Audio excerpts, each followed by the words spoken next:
अस्सलाम वालेकुम, मैं स्टार्ट कर दूं?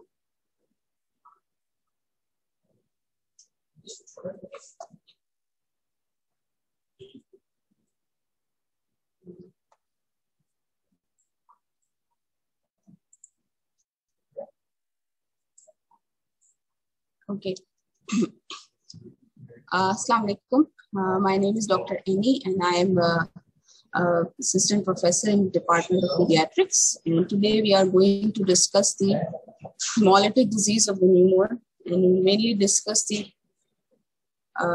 pathophysiology and the diagnosis of this disease.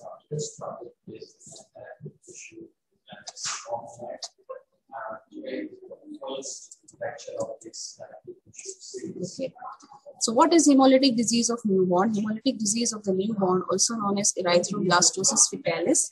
Okay, before I start the lecture, let me know, tell you that if you have any questions or if you don't understand anything, just write it down with yourself, and at the end of the lecture, in the last 5 to 10 minutes, we will take the question answer sessions. So you can ask me at that time. Hemolytic disease of the newborn, also known as erythroblastosis fetalis, isoimmunization or blood group incompatibility, occurs when the fetal red blood cells, which possess an antigen that the mother lacks, cross the placenta into the maternal circulation because of the fetal-maternal hemorrhage. And these antigens then stimulate the antibody production within the mother, and this is called sensitization. And these antibodies in return to the fetal circulation and result in RBC destruction. So this is the whole process that why this happens. Now, what is the pathophysiology? The exposure of the mother to the fetal red cells occurs as a result of asymptomatic fetal-maternal hemorrhage during pregnancy. The Cliver-BK acid dilution technique that determines the proportion of the fetal red cells in maternal circulation has shown the incidence of fetal-maternal hemorrhage to be 75% of the all pregnancies. So, even if there is no clinical evidence of fetal-maternal hemorrhage, there is subclinical or asymptomatic fetal-maternal hemorrhage do happens in 75% of all the pregnancies. The incidence and degree of such hemorrhage appears to increase with gestation, and the fetal-maternal hemorrhage has been documented in 7%, 6%, and 29% of the mothers during their first, second, and the third trimester respectively. The risk is also increased in pregnancies complicated by spontaneous or therapeutic abortion, entoxemia, as well as after cesarean delivery and ectopic pregnancy. So these all are the risk factors for fetal-maternal hemorrhage. Now, why we are concerned with this fetal-maternal hemorrhage, whether it is symptomatic or asymptomatic, because this is the main cause which causes the maternal sensitizations, because in response to the fetal-maternal hemorrhage, the fetal red cells cross the placenta, they gain access to the placenta, and they come to the maternal circulation and causes the immune system, maternal immune system, to produce antibodies against those antigens which are foreign to the mother. Now, in response to fetal-maternal hemorrhage, red cells cross the placenta and cause sensitization of the maternal immune system. Maternal IgG antibodies are directed against an antigen of the paternal origin present on the fetal red blood cells. Now, the IgG antibodies cross the placenta to coat the fetal antigens and cause decreased red blood cell survival, which can result in anemia. Now, the antibodies that are directed against the fetal red cells, they, after again cross the placenta, these antibodies cross the placenta and they cause the hemolysis of the fetal red blood cells. And remember, the IgG is the only antibody that can cross the placenta. IgM antibody cannot cross because of its large size. Like immunogenicity of the antigen. Now, Rh is the most immunogenic of all red cell antigens, followed by ABO, Cal, Defi, and Kit. That's why most of the time when we are discussing the hemolytic disease of the newborn, we mean the Rh incompatibility, because it is the most severe form of the hemolytic disease of the newborn, followed by ABO, Duffy, and KIT, but these are the less severe. Now, the type of antibody and the number of exposure. IgM is the first antibody that is formed after sensitization, which is the first exposure, but it is low titer, short-lived, and does not cross the placenta, as I already mentioned, because it is a large size. It's a and it does not cross the placenta. Now, the subsequent exposure of the same antigen leads to the conversion of IgM to IgG response, which is high titer and sustained, and it has a propensity to cross the placenta and cause the hemolysis.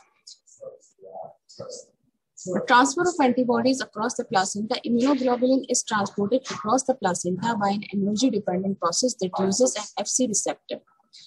Immunoglobulin A and immunoglobulin M are not transported since they are not bound by FcRn and there is no other transfer mechanism. So this is the main reason why IgA and IgM cannot cross the placenta. Maternal IgG transfer appears to begin in the 15th week, but it is minimal to the 22nd week of gestation in normal pregnancies. So after the 22nd week, IgG transport accelerates rapidly such that the IgG concentration in term neonates equals or exceeds the maternal level. Now, after the transport of antibodies, we'll discuss a few words about the distribution of antigens. So once the antibody enters the fetal circulation, it is available for binding to the RBC surface antigens. However, the AB, Duffy, and KIT antigens are expressed on non-erythroid tissues as well. As you know that ABO antigens, Duffy and KIT antigens. These antigens are also present on the certain other viscera of the body, certain other tissues of the body. They are the ubiquitous antigens. They are present on most of the body tissues, while the Rh antigen is present only on the red cells. That's why now what readings of antibody to these non-erythroid sites can act to decrease the effective hemolytic antibody titer to which the fetal RBC is exposed. So you can see that the antibody that crosses the placenta against these ABO, Duffy, and KIT, it has a lot of antigens to bind. It will bind to the viscera, tissues, and other organs. And only few antibodies are available to bind the red cell, and that's why hemolysis is mild in such cases. But in cases of Rh, Mn, and S antigens, they are expressed only on erythroid cells. And the Kel protein is expressed only on myeloid and erythroid cells. So in these cases, such cases, the red cell destruction is more marked because the antibodies that are crossing the placenta have only to bind to the red cells, and therefore they are available in large quantity to the red cells, and red cell destruction is more marked.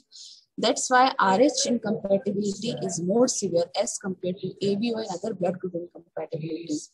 The Mn and S antigens, they are very rare, so we are not concerned with such things. So the classification of HDN is reclassified into, on the basis for our discussion purposes, we classify into three: ABO, other, and Rh. ABO is the ABO system in which the A and B antigen antibodies are formed against A and B antigens. Others may unexpected immune antibodies other than anti-B, J, K, F, Y, S, etc. And Rh may anti-D alone or may be accompanied by other Rh antibodies like anti-C. So Rh system may we have a total 6 antigens: C, E, and D. We will discuss it later.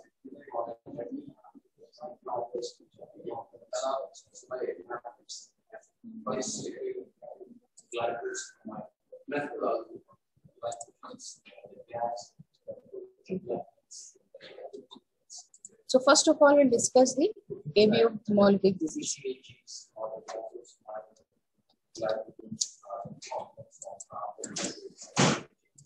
Okay.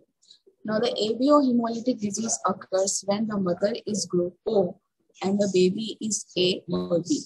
And the group O individuals have anti-A and anti-B in their plasma. So there are preformed antibodies that are present in plasma. Occurs in only 3%, is severe in only 1%, and less than 1 to 1,000 required the exchange transfusion. The disease is more common and more severe in African American incomes. Okay.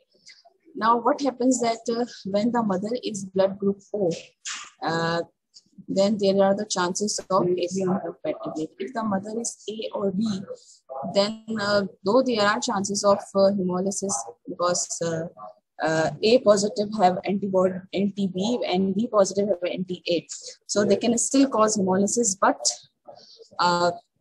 practically, we have seen that the ABO hemolytic disease clinically present only when the mother is O, because O groups have more propensity to cause, and they have high anti-A and anti-B titers. So ABO incompatibility is mostly seen in group O mothers.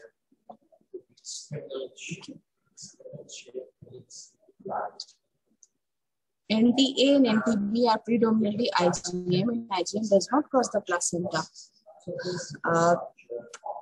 But ABO antibodies are present in the sera of all individuals whose RBCs lack the corresponding antigen. So, the things which is important here is that the ABO incompatibility, when we discuss the RH incompatibility, I'll tell you that RH disease of the newborn will not affect the first pregnancy, because the first time and only sensitization occurs, the antibody that is formed is IgM, and it will not cross the placenta. So first pregnancies are safe, and with subsequent pregnancies, there is a risk of hemolytic disease of the newborn. But here in the case of ABO incompatibility, it can affect even the first pregnancy. Firstborn child is also affected if the mother is O. And the reason for this is that that ABO antibody formation does not require sensitization. In every individual who is O positive, their plasma or serum contains pre-formed anti-A and anti-B antibodies, which are IgM. So as soon as the mother gets pregnant and then she's exposed to the fetal antigens, fetal red cell antigens,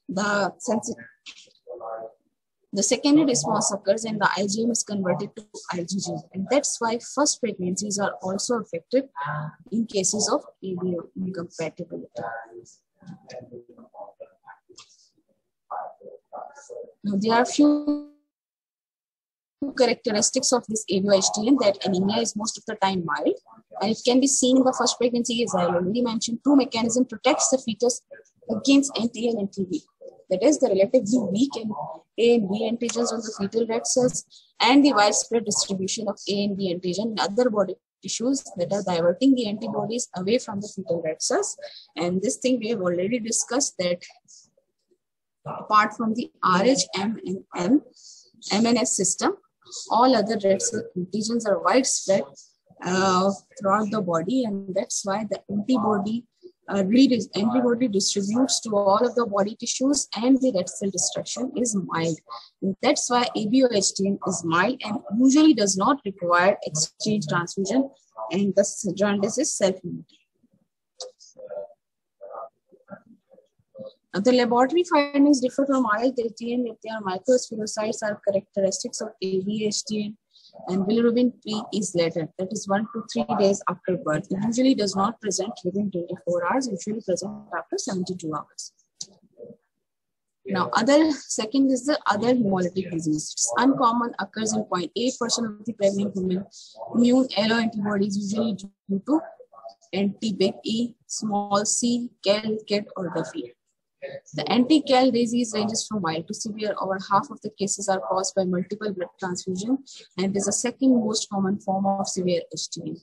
Anti-M is very rare. So, though the anti-Cal HDN is very severe, but it's very, very rare. So, that's why we usually frequently don't see anti-Cal hemolytic disease of the newborn. Now we come to the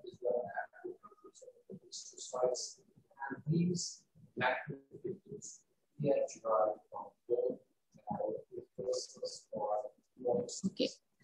So RH hemolytic disease of the newborn. Now NTD is the commonest form of severe HDN, and the disease varies from mild to severe. Anti-E causes a mild disease. Now, what is this big capital D, capital E, small c, small e, and big capital C? So RH system of the RH blood group system comprises of 6 antigens. Capital and small e, capital and small c, capital and small d. The small d is non-immunogenic, it does not cause any antibodies. So we have 5 antigens left. And out of them, only the capital D is the most common form of that is antibody that causes the severe HTN. While other causes usually mild disease like capital E and small c. And small e and capital C are very, very, very rare. If antibody combinations are there like anti-small c and anti-big E antibodies occurring together, then it can be very severe.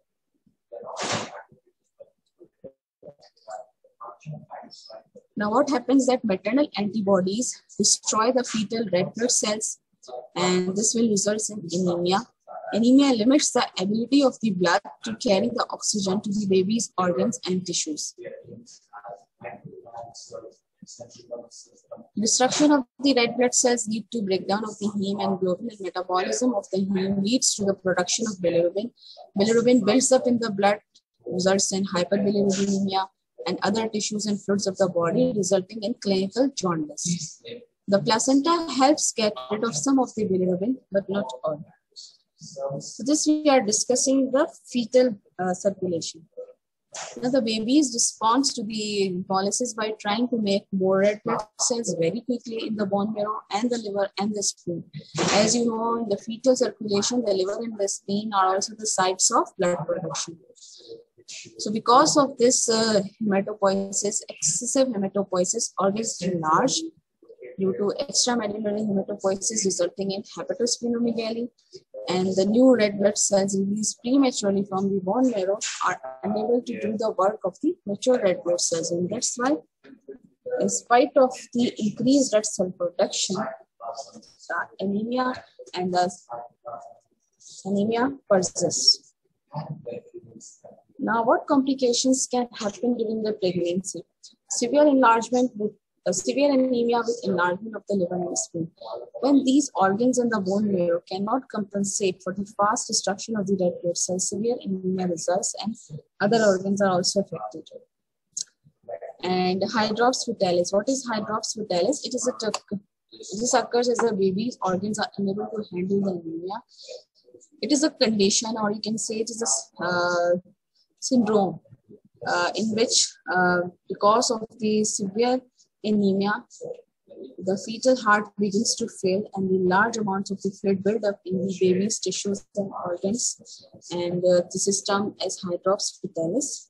Excessive fluid accumulates within the baby's tissues, leading to hepatosplenomegaly, pericardial effusion, pleural effusion, and fluid and ascites. And a fetus with Hydrox is at great risk of being stillborn. So it is usually incompatible with life. Now, how are you going to monitor pregnancy with RH disease of the newborn?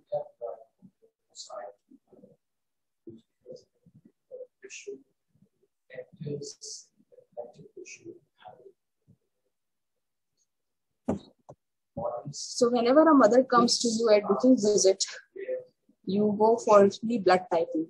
And if on the initial blood typing, if the mother is negative, then we do the husband's typing.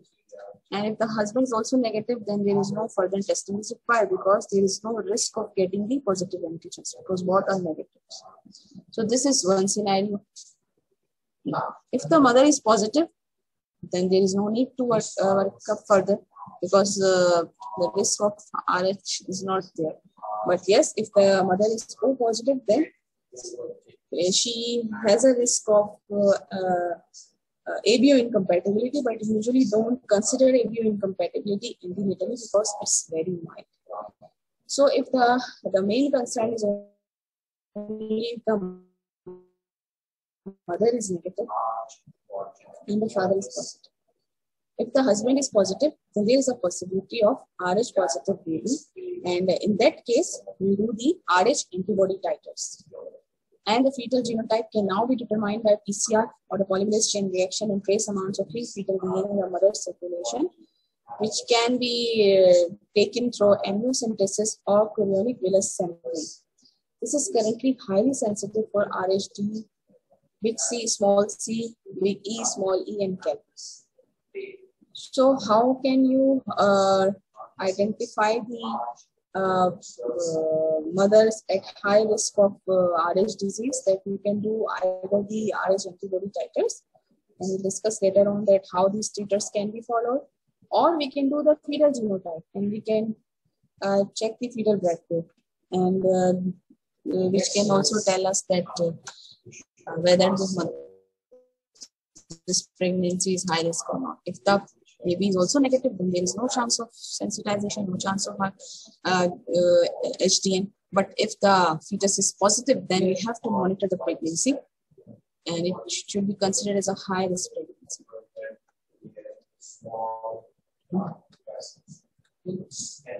Now, the first antibody titers should be checked at 16 to 18 weeks, and a titer of 16 to 32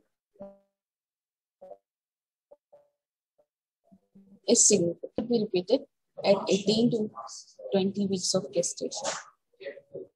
Then, if our titer is more than 32 at 18 to 20 weeks of gestation, then it indicates a need for amniocentesis or choriosynthesis between 18 to 24 weeks of gestation. If the titers are less than 32, then it is repeated every 4 weeks till 20 weeks and every 2 to 4 weeks in the third trimester.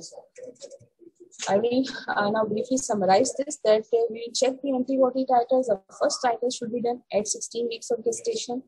Now, if the titers comes more than 16, then we have to repeat this titer at 18 to 20 weeks of gestation. If the titers are less than 16, then we are not concerned. Then again, we follow the titers. If at 20 weeks of gestation, the titer increase to more than 32, the cutoff is 32.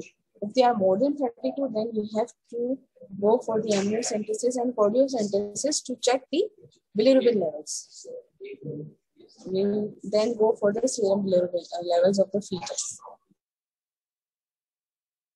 If the titers are less than 32, then we repeat the titers every 4 weeks to 20 weeks of gestation, and then every 2 to 4 weeks till third trimester. And whenever the titers are more than 32, it is indicated that we now go for the amniocentesis and choriosynthesis to take the fetal blood sampling to check the fetal bilirubin levels. Now, this amniocentesis and choriosynthesis and other methods are done to monitor the fetal growth and the fetal well-being. If a pregnant woman is identified as having a high risk of HDN, then that pregnancy needs to be monitored closely. And the purpose of monitoring is to have a healthy baby and prevent complications of the hemolytic disease of the newborn.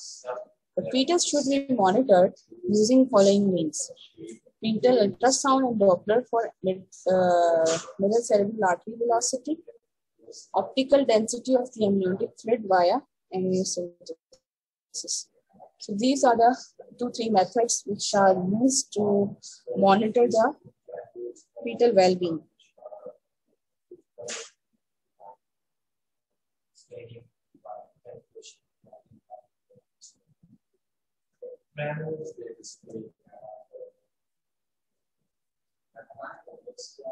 The purpose of monitoring, as already mentioned, is to have a healthy baby and prevent complications of the hemolytic disease of the newborn.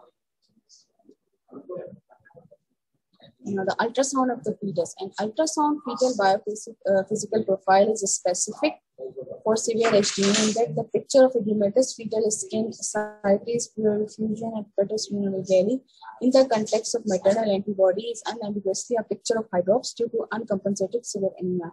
However, severe anemia will also occur before the development of the ultrasound picture of the Hydrox. So, ultrasound of the fetus does not help much in in picking the early signs of anemia, because it will be helpful in identifying the features of the hydrox vitalis, and hydrox vitalis is a terminal stage, and at this stage we cannot do anything because the systems and the organs are already affected too much that the child cannot survive. So ultrasound is not the modality of choice to monitor the fetus in the early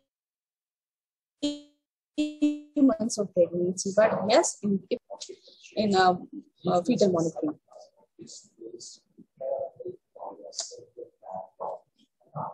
However, Doppler ultrasonography can identify fetuses with significant anemia, and this can be done via measurement of the peak systolic velocity of the middle cerebral artery, which showed that there was a correlation between the middle cerebral artery velocity and the fetal hemoglobin level, such that significant fetal anemia could be detected by this non-invasive technique.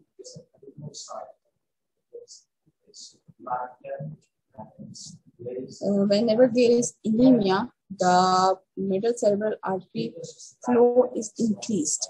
MCA velocity is increased, and with decreased fetal hemoglobin levels, and this increased MCA peak systolic velocity is helpful. Obviously, there are certain charts and normal values with which we can compare it, which I'm not discussing here, but we compare it with the normal values, and if the values are high, then we will further monitoring of the fetus should be done by using other techniques, and intervention should be done. If the MCA velocity is high, it means this fetus is at higher risk of developing hemolytic disease of the newborn, and immediate intervention should be taken in utero.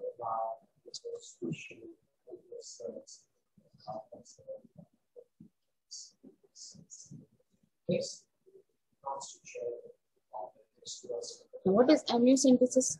Amniocentesis is basically the withdrawal of the amniotic fluid from the for checking the fetal bilirubin levels.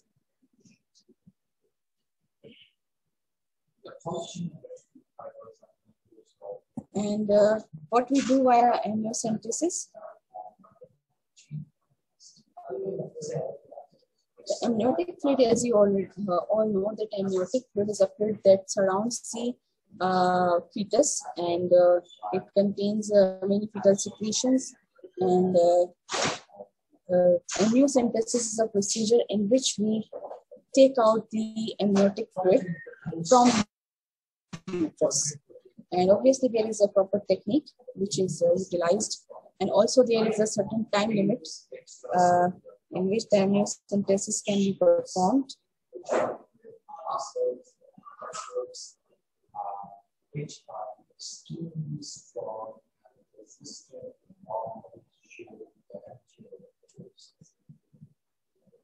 And what we do while doing amniocentesis is we estimate the amount of the bile pigment in the amniotic fluid. As we already discussed that whenever the fetal bilirubin level is increased, the placenta helps to remove this excessive bilirubin, and this excessive bilirubin can be excreted within the amniotic fluid, and the amount of bile pigment in amniotic fluid is performed by measuring the optical density at 450 nanometer between the observed density and an extrapolated baseline.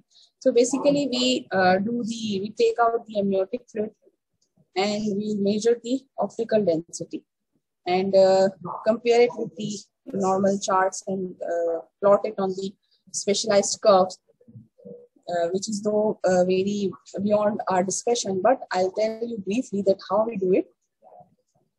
The amniocentesis is usually performed between 15th and 20th weeks of gestation, because it is the before 15 we usually don't go for it because there are high chances of fetal miscarriage. So there is a time limit that is 15 to 20 weeks of gestation, and what we do, we take out the amniotic fluid and we'll measure the optical density at 450 nanometer. This is the wavelength at which the bile pigment can be detected.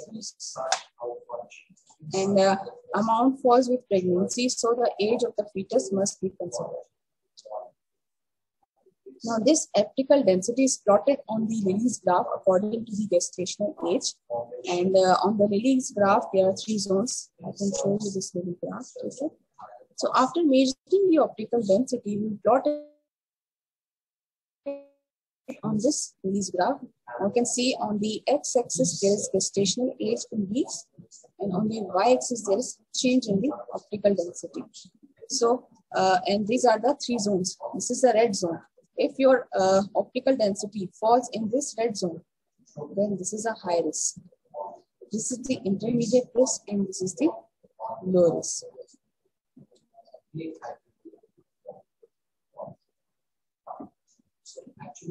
Sorry, it's the other way around. This is the other way around. The lower zone is mild or unaffected fetus, mid zone is moderate HDN, repeat testing, and severe HDN in the upper quarter. So this is the release graph. I'll tell you once again that what we do on the amniocentesis, we take out the amniotic fluid, measure the optical density at 450 nanometer, compare it with the normal optical density, and then this optical density difference is plotted on a Lilly graph, and then on the basis of this Lilly graph values and plotting, we will come to know that whether this pregnancy falls in the mild, moderate, or severe. Right.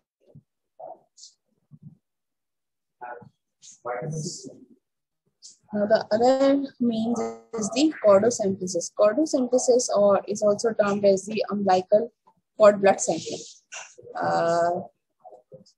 in the fetus. And it can be done to determine the fetal hemoglobin level based on the concerns from an amniocentesis. So these are the step-by-step process. Like we start from the Rh antibody titers, then we go to the invasive fetal monitoring via using amniocentesis or chordocentesis or fetal ultrasound Doppler. We go for the amniocentesis, and if the amniocentesis shows a fetal optical density chart within the moderate to severe range, then it is an indication to do the chordocentesis. Chordocentesis means we take the enter the uterus, and we it's a specialized and very sensitive technique, and it has a high risk of fetal loss. It can cause miscarriage. So it's a very specialized procedure. Only trained personnel can do it, and it's only done when there is severe indications are there. Like if the here in this case, if the fetal fall into the severe variety, then we go to this chordocentesis procedure and take out the fetal blood.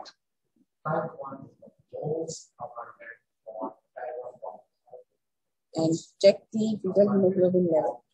And through this, whenever peripheral umbilical blood sampling is done, the requirement for intra-transfusion should be available. Now, what does this mean? That whenever you do the chordocentesis, you have to have the expertise to transfuse as well. Because if you are going to check the hemoglobin level and you are doing this very high risk procedures, and you don't have the facility to transfuse don't have the facility to transfuse the fetus, then there is no point of checking the HB and going to this specialized or sensitive procedure. The decision to transfuse is based on the fetal hematocrit level, and the usual threshold is 30%. If the fetal hematocrit level is less than 30%, then intrauterine fetal transfusions should be done to save the fetus from severe anemia and Hydrox fetalis. So when successful, intrauterine transfusion will retard the rate of hemolysis by substituting antigen-negative donor cells for the fetal antigen-positive cells. Multiple transfusions may replace most of the patient's antigen-positive cells with antigen-negative donor blood. Now, what we are going to transfuse is also a Also an interesting question that here in case of RH incompatibility, we give negative blood. We don't give positive blood, because if we give the positive blood, we are giving oil to the fire. And the antibodies are already there, and if we give the RH positive, for example, the mother is O negative. In case of RH setup, what happens? The mother is always negative. The baby can be A or B positive. So if we normally normal transfusions, we transfuse the patient's blood, whatever the patient blood is there. Like if the patient is A positive, it will be A positive. If the patient is B positive, it will be B positive. But here, in cases of RH incompatibility, we have to save the fetal red cells from destruction and prevent the fetal anemia. So here the problem is that anti-RH antibodies are circulating within the fetal blood. So if we give the positive blood, further hemolysis will occur and the condition will worsen. So we have to transfuse the negative blood. So when successful, this entire plant transfusion will retard the rate of hemolysis by substituting the antigen negative donor cells for the fetal antigen positive cells, as I already mentioned. Then multiple transfusions are required, because at one time we can just give 10 to 20 ml of the blood, and this 10 to 20 ml will not replace the whole fetal circulation. So it will just minimize the, it will correct the anemia and minimize the hemolysis, but ultimately we have to go for the multiple transfusions to replace most of the patient's antigen positive cells with the antigen negative donor cells. So I hope that you all understand they are a bit complicated things. If you have any questions, you can ask me. Now, till now we discussed the monitoring of the fetus and any complication that happens while the fetus is in uterus. Now, if we need to monitor or assess the severity of HTN in the newborn, for that, as soon as the baby is born, you have to take the cord blood, umbilical cord blood, and which gives the most reliable hemoglobin. And if it is between 13 to 19, then it is normal. As you all know that in fetal life, the cutoff for the hemoglobin are higher.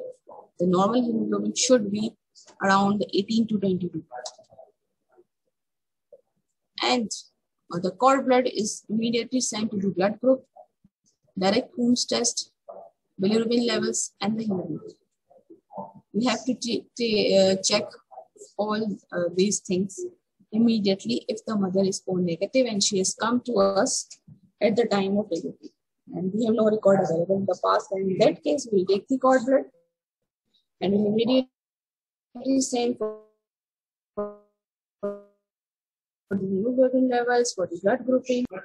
Now, if the cord blood hemoglobin is less than 14, the bilirubin is more than 4, the X Coombs test is positive, and the red count is increased. We have to go for the red count test.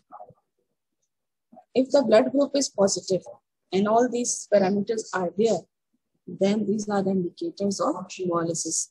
Now, remember that these are the cord sample levels, and definitely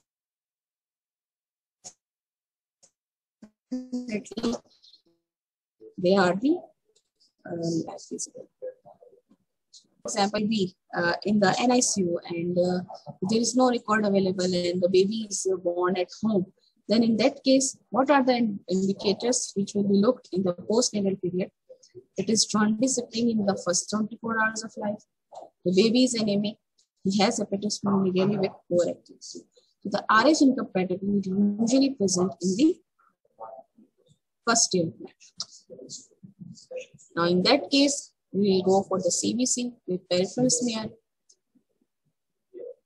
showing polychromasia, inocytosis, and spherocytes.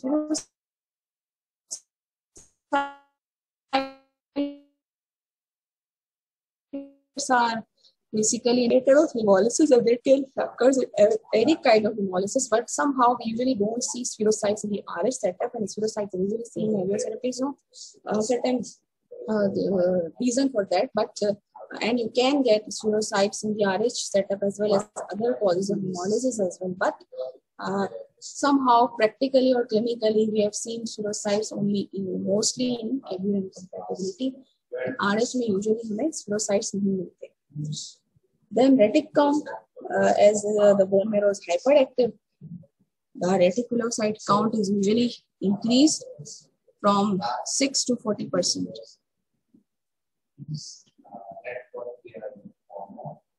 6 to 40% increase is there. Basically, normally the retic count in the newborn babies is less than 5%. So anything which is more than 5 is considered waste.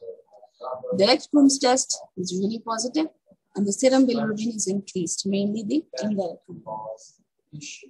Now, how are you going to manage the post-natal life management is not today's topic for discussion, so I'm not going into the detail, but for your interest, I can tell you there are two methods, phototherapy and exchange transfusion, to decrease the antibody titer. In phototherapy, what blue light, which has the wavelengths between 450 to 550 nanometer, and this blue light or phototherapy done that it converts the bilirubin into its isomer, and which is it's one of its isomer at this wavelength, and this isomer is no more toxic. Now, I hope that you all know that why we are concerned to decrease the serum bilirubin levels, because in newborn, the blood-brain barrier is not established, and this indirect bilirubin can cross the blood-brain barrier, and it can lead to, it can cause damage to the basal ganglia and other organs, other cells within the thalamus, and causes the kernicterus. Kernicterus is a condition in which the babies are left with hypertonicity, feeding problems, fits, and ultimately developmentally handicapped child. So to prevent this disability or kernicterus to a less toxic value, which cannot cross the blood-brain barrier. So that's why we are more concerned with these methods, and phototherapy is one of the methods. And then we have certain charts in which we can follow the there are certain charts which can tell us that whether this child's bilirubin level falls in the phototherapy range or in the exchange transfusion. So since I'm short of time and this is not a topic of discussion, so I will not go into the detail, but for your knowledge, I just told you that these are the methods to decrease the serum bilirubin levels, and why we are concerned with these bilirubin levels is also mentioned. The next therapy is the exchange transfusion, and the purpose of exchange transfusion is to decrease the antibody titers. In exchange transfusion, what we'll do, we'll replace the fetal positive red cells with the donor's negative red cells. And once the red cells are negative, even though the antibodies are there, but hemolysis will be prevented. And further serum bilirubin levels rise should be also be prevented. So these are the two methods of management of HTN in postnatal. Now the prevention. As you all know, that prevention is always better than cure. So this is the main thing which should be done to prevent all these invasive and the complicated techniques. And how we can prevent it? Administration of the prophylaxis MPD, which comes with the name of Yogam, to all Rh negative mothers, is recommended to prevent the maternal sensitization.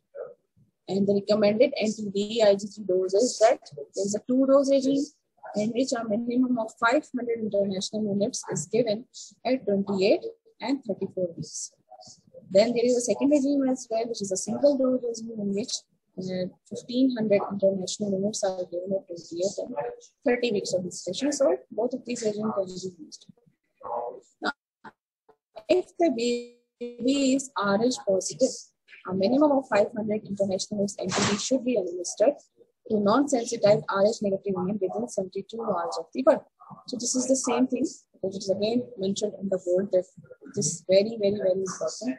Whenever you come across to a Rh negative mother who is pregnant, you have to give a minimum of 500 international units within 72.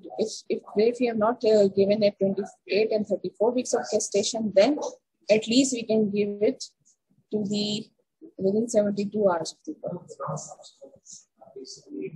But if this time period is gone, if after 72 hours have passed and you have not given Biogam, then you have to be very vigilant in the next pregnancy. You have to counsel the parents, counsel the mother that your next pregnancy should be monitored invasively if the baby comes positive. If the baby comes negative, then there is no chance. There is no point of monitoring.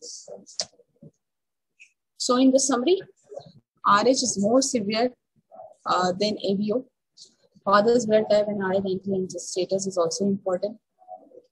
And then we discuss the maternal antibody titers. They should be done starting at the 16 to 18 weeks of gestation, and then further testing is dependent on the level of the antibody titers. The cutoff is the more than 32. If the antibody titers are more than 32 at any week of gestation, then you have to go for the invasive fetal monitoring. You have to go for the amniocentesis. You have to go for the ultrasound Doppler to see the middle cerebral artery blood flow velocity. And then if the further testing warrants the high fetal bilirubin level, as we mentioned in the release chart, then you have to go for the umbilical cord blood sampling as well as transfusions. If the baby comes to you after the postnatal period, then you have to do the postnatal phenomenon examination and the labs with CBC, bilirubin retic counts, and the direct Moore's test.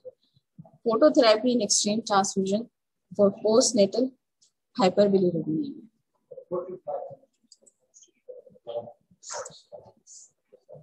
Now, if we have any questions, we have 10 minutes left and 10 to 12 minutes, and we can take your questions.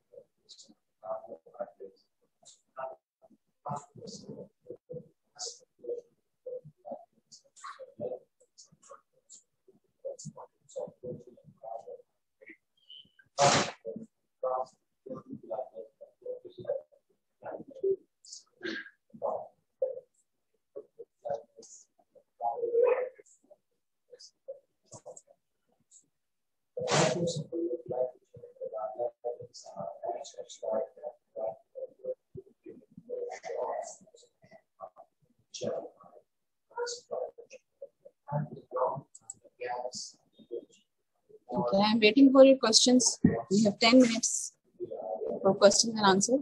If you have any queries or anything which you have not understood, you can ask me. Prevalence.